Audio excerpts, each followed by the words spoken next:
लक्ष्मी निवास मालिकेच्या उद्याच्या भागात आपल्याला खूपच जबरदस्त असा सीन बघायला भेटत आहे. आपल्याला असं बघायला भेटतंय की आता विश्वाने भर कोर्टामध्ये हे कबूल केलेलं असतं की जानू मला प्रेमाने मॅड म्हणायची आणि मला अजून सुद्धा असं वाटतं की माझी जानू परत येईल आणि मला ती मॅड असा आवाज देईल. विश्वाने जयंतला खोटं सांगून कोर्टाच्या बाहेर पाठवलेलं असतं, परंतु नेमका जयंत त्याच वेळी कोर्टामध्ये हजर झालेला असतो आणि जयंतने हे सगळं ऐकलेलं असतं. जयंतला आता कळलेलं आहे की विश्वाच मॅड आहे आणि विश्वाची सुद्धा जयंतवर नजर पडतेय, परंतु विश्वा अजिबात न घाबरता आपलं सगळं बयान कोर्टाला देत असतो. तेवढ्यात आता जयंत कोर्टाच्या बाहेर जातो. एका बाकड्यावर बसून तो रडू लागत आहे.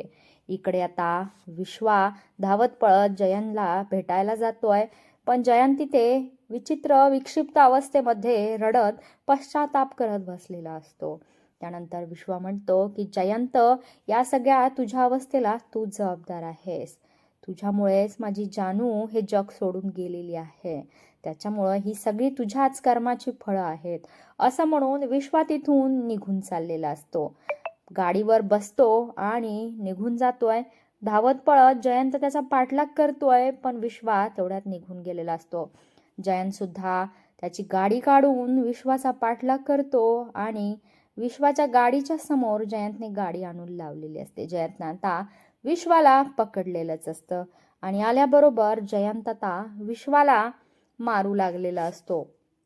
विश्वासुद्धा अगोदर गप्प बसतो, पण विश्वाच्या सुद्धा डोक्यामध्ये रागच भरलेला असतो आणि विश्वा जयंतमध्ये तुफान हाणामारी आपल्याला बघायला मिळते आहे.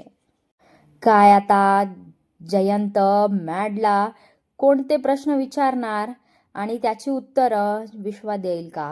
विश्वाच जयंतला जान्हवीच्या हत्येसाठी जबाबदार धरणार, हे बघणं खूप रंजक ठरेल. तर उद्याचा भाग बघायला अजिबात विसरू नका.